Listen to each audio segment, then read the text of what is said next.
Algunos autores han catalogado al gobierno del doctor Ilia como la última oportunidad.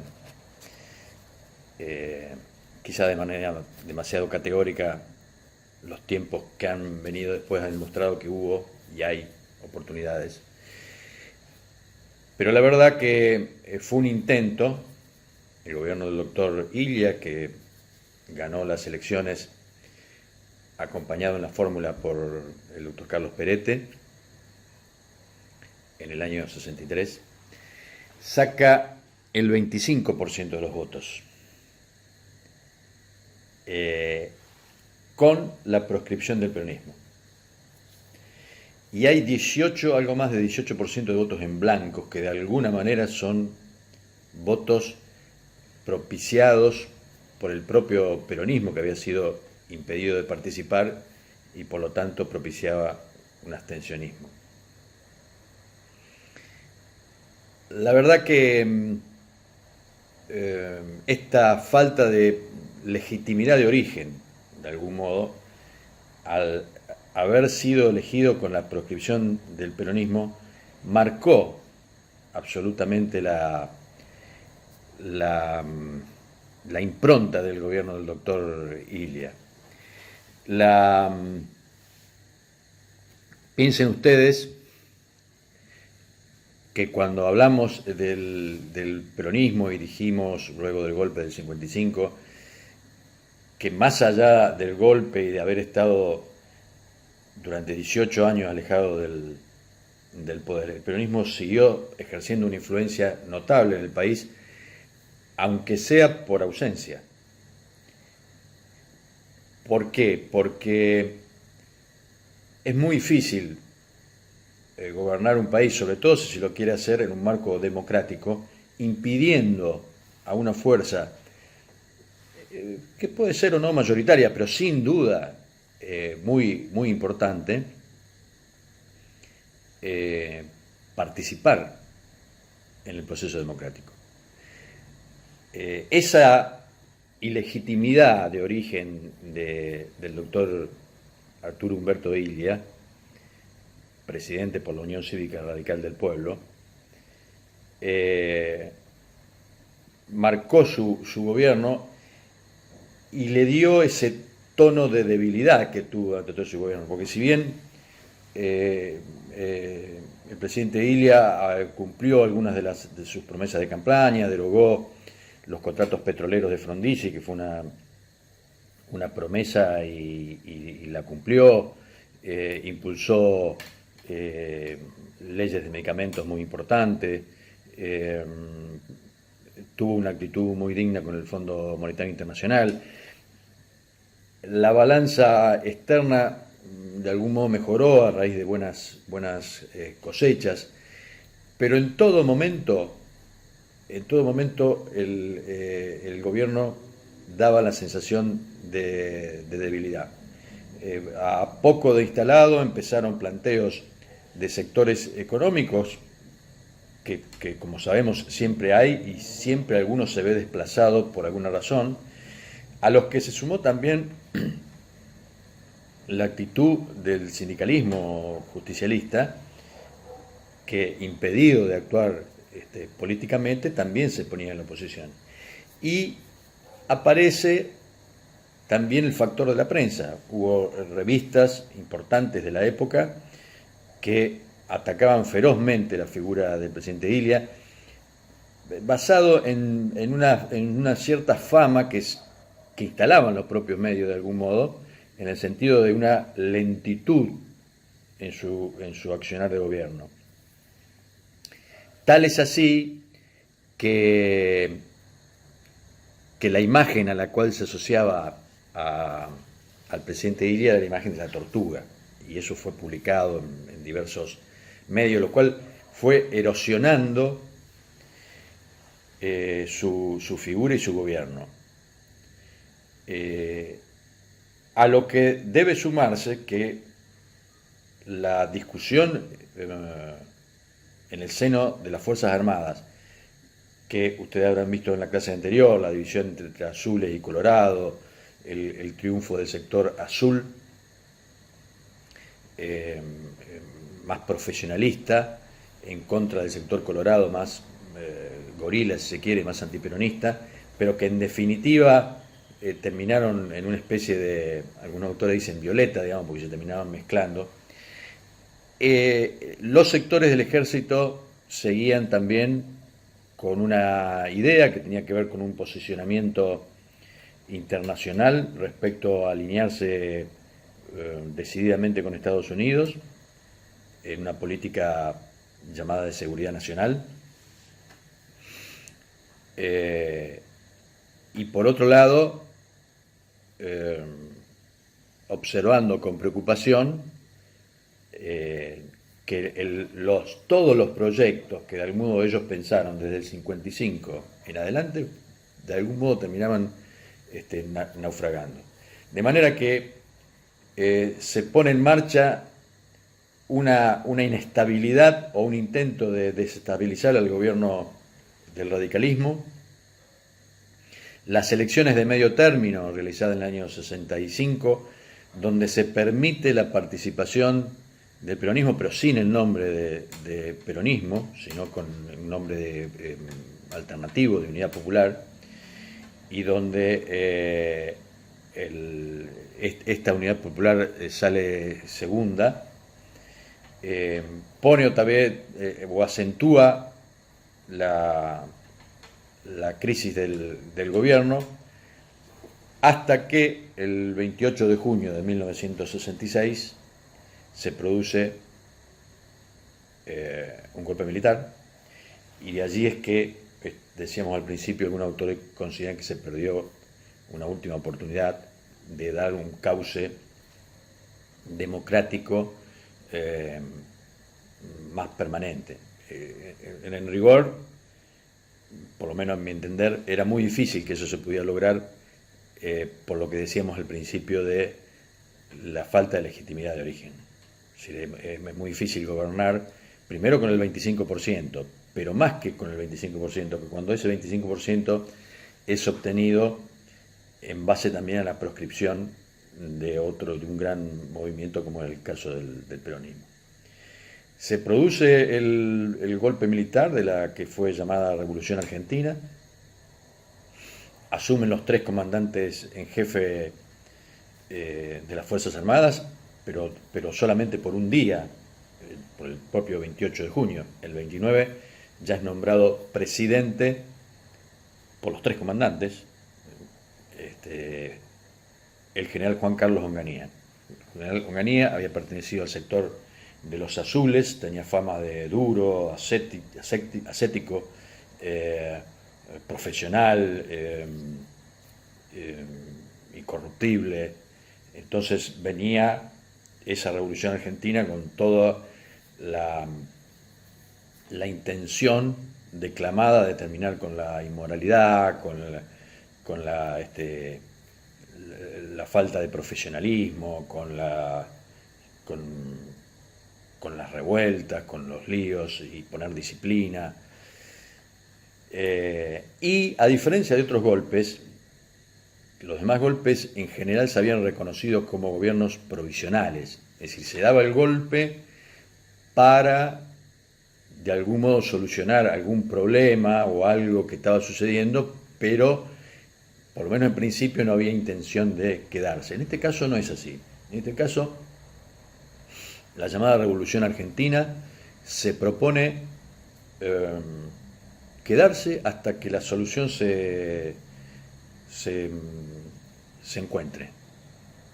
De manera que no es una medida transitoria, sino que se pretende y se autopercibe, de algún modo, como una nueva Argentina que viene a resolver definitivamente los problemas que según ellos llevaban décadas de arrastre y que habían causado el fracaso de Argentina como país o el deterioro de Argentina.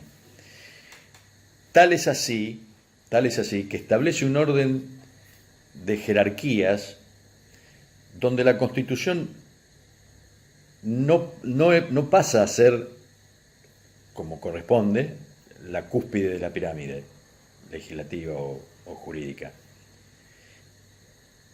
sino que ocupa un lugar casi en tercer lugar, porque se dice que este gobierno del general Onganía, elegido por los tres comandantes, se iba a regir por el estatuto propio de la Revolución Argentina, de la Constitución y las leyes y decretos dictados en su consecuencia, en tanto no vulneren los fines establecidos en el acta de la Revolución Argentina. Así que entonces primero era el acta, de algún modo, porque no había que vulnerar los fines establecidos en ese acta, después el estatuto de la Revolución y después la Constitución Nacional, ¿no? En una clara violación de todos preceptos constitucionales, no solamente de Argentina, sino del mundo en general. Se destituye, por supuesto, entonces al presidente y vicepresidente, se nombra presidente a Juan Carlos Onganía en el marco de la Revolución Argentina, se intervienen todas las provincias, no solamente los ejecutivos, sino también las cámaras legislativas de las provincias. Obviamente se interviene también el Congreso. Se sacan a los miembros de la Corte Suprema que estaba actuando hasta ese momento y al Procurador General, y se designan nuevos miembros de la Corte y nuevo Procurador General. Se disuelven los partidos políticos, de manera que es un poder absolutamente concentrado. Algunos quieren ver algunas reminiscencias parecido con el franquismo en España. No sé si de hecho no me dio la guerra civil anterior que dio origen al franquismo y demás, pero tenía cosas, ¿no?, de eso. En economía se nombra ministro de Economía a Adalbert Krieger Bacena, que básicamente va a implementar una política de corte liberal, y se inicia un proceso de intento de destrucción de conquistas sociales y teóricamente de apoyo a los sectores del capital concentrado. Estos sectores incluso apoyaron de entrada la Revolución Argentina, incluso algunos sectores del sindicalismo que, por haber sido absolutamente raleados de la posibilidad de hacer política en el marco democrático, atento a la proscripción del peronismo, no vieron con tan malos ojos la caída de Ilia. Esta Revolución Argentina que había venido para quedarse décadas, donde primero iban a tener un orden de prioridades, primero resolver el tema económico durante los primeros tiempos, después lo social y por último dar nueva vida a la política con nuevos partidos políticos. Es decir, se consideraba como absolutamente fundacional. En realidad,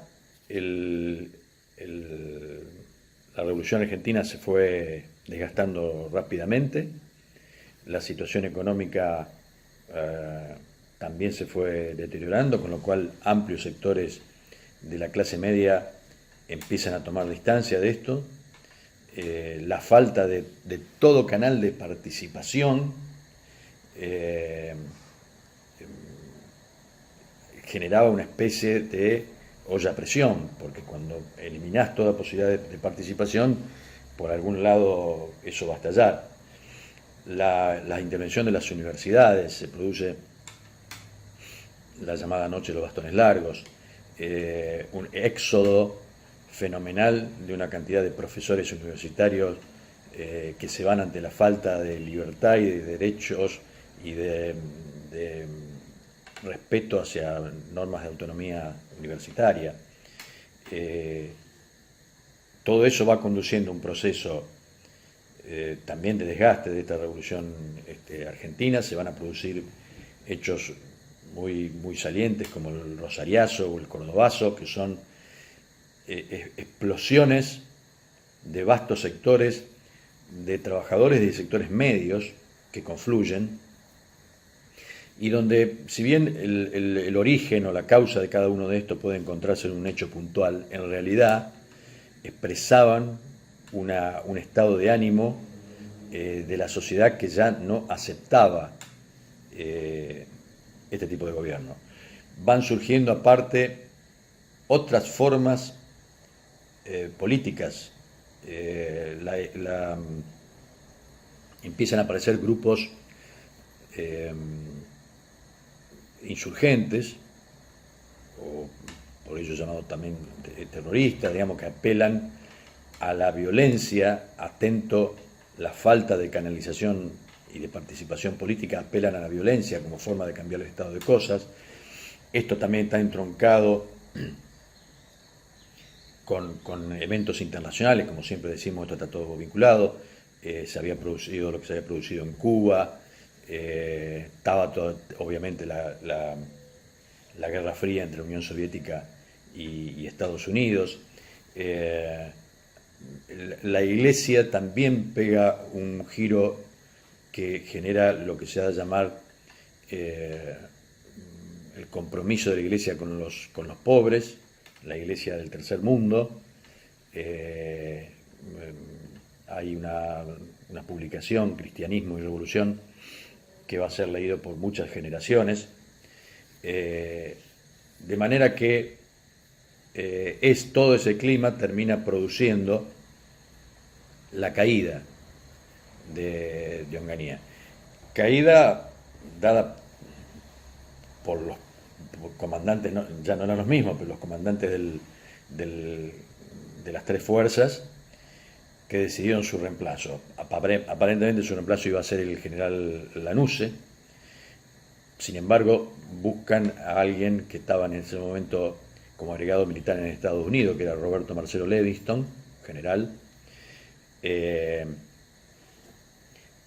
que viene con otro tipo de modelo, tratando de vivir un poco más con lo nuestro, un modelo aparentemente más nacional, pero también sin ningún tipo de apertura política, con lo cual un segundo movimiento social llamado El Viborazo, también producido en Córdoba,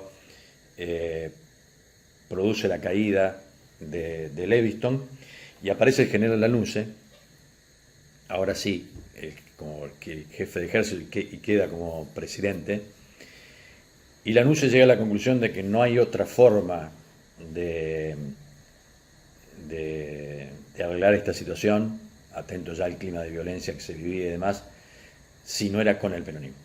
Si la conclusión que debían haber llegado 18 años antes, o 17, llegan en 1972, y empieza un proceso de negociación de Lanusse con Perón, que al que le guste el tema vale la pena leer, hay bibliografía abundante sobre la cuestión. Algunos llaman a eso una partida de ajedrez entre Lanusse y Perón, porque Lanusse veía que era necesario la vuelta de Perón para de algún modo encauzar el desorden que había, pero también no le gustaba. Lanusse pertenecía al sector más antiperonista del ejército, por lo cual fue un tira y afloje. En ese marco, como prenda de paz, se le devuelve a Perón el cadáver de Evita. El cadáver de Evita, bueno, ustedes lo habrán visto, en su momento había sido desaparecido, digamos, por la dictadura militar, y había sido enterrado en forma anónima en Italia. Bueno, como parte de las negociaciones, se devuelve el cadáver de Eva Perón al general Perón, y se entabla una serie de negociaciones. Lanusse impulsa lo que él llama el GAN, el Gran Acuerdo Nacional,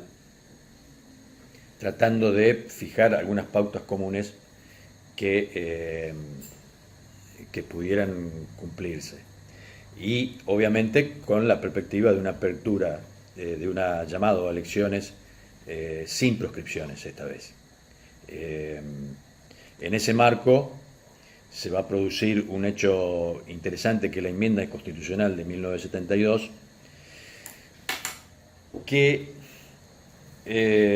si bien está hecha, es decir, es imposible que un poder de facto, como ya hicieron ante Aramburu y Rojas, convoque a una especie de constituyente. En realidad no tenía ninguna legitimidad. Sin embargo, las enmiendas constitucionales, que se dieron llamar Estatuto Fundamental, tuvo aportes interesantes desde el punto de vista de lo que es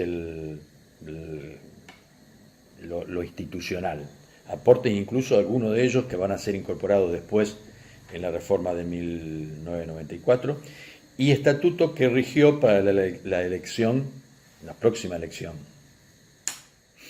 que iba a consagrar, no a Perón, porque la anuncia había establecido una cláusula por la cual quien no estaba en el país en una determinada fecha no podía ser candidato, dirigida claramente a Perón. Perón no volvió en esa fecha, sino el 17 de noviembre del 72. Y a su vez, quien en esa fecha no hubiera renunciado al cargo que ocupaba tampoco podía ser candidato, con lo cual también se autoexcluyó. Es decir, que Lanusse y Perón se autoexcluían del próximo proceso electoral. Y Perón va a elegir como su candidato a Héctor Cámpora, en la fórmula Cámpora-Solano-Lima, que veremos en otra oportunidad. Esa fórmula de Cámpora-Solano-Lima va a ser elegida, igual que después la de Perón, es decir, Juan Perón y Isabel Perón, va a ser elegida en el marco de esta enmienda constitucional.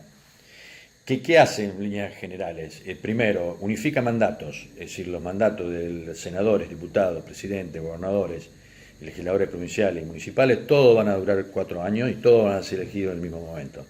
Es decir, simplifica esto de que haya distintas elecciones. Acorta el periodo presidencial a 4 años con una reelección, ¿no? Cosa que fue tomada por la reforma del 94 después. Instala el tercer senador, que también va a ser incorporado en la reforma del 94, como también la elección directa, tanto del senador como del presidente, es decir, sin colegio electoral.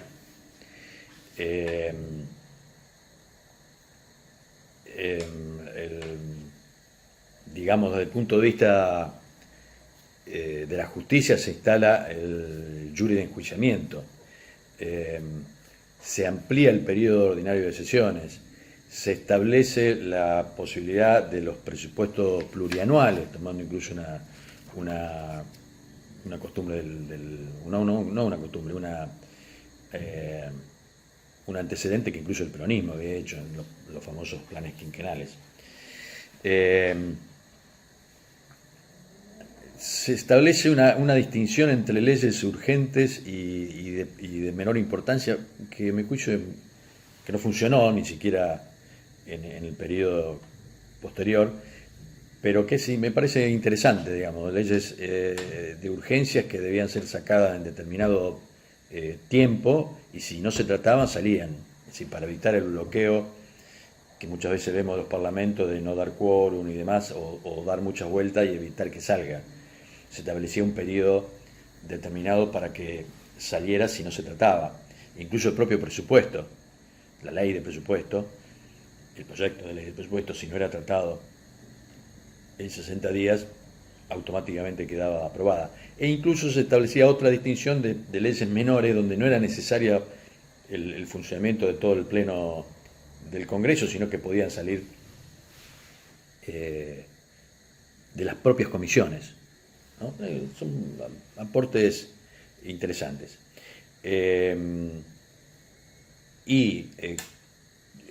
Esto tenía una duración transitoria, en principio. Si hasta el 77 no era derogada, hasta 1977 no era derogada o incorporada por